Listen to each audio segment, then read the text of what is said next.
Election commission نے supreme court کے مخصوص نشستوں کے فیصلے کو مفروضوں پر مبنی قرار دے دیا۔ نظر ثانی کیس میں اضافی گزارشات جمع، فیصلے پر عمل روکنے کی استدعا۔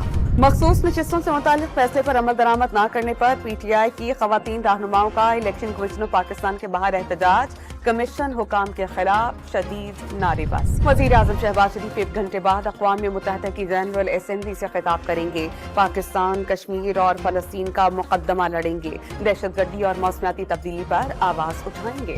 وزیر اعظم شہباز شریف نے لیفٹیننٹ جنرل محمد علی کو سیکریٹری دفاع تعینات کر دیا۔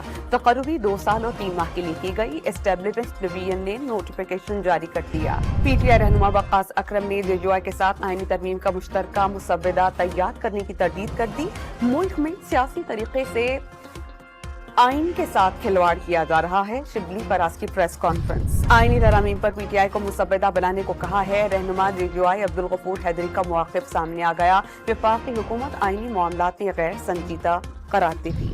دنیا بھر میں آئینی عدالتیں موجود ہیں۔ ملک میں ہزاروں کیسز زیر التوا ہونے کی وجہ سے آئینی عدالت وقت کی ضرورت ہے۔ وزیر توانائی سندھ ناصر حسین شاہ کی میڈیا سے گفتگو۔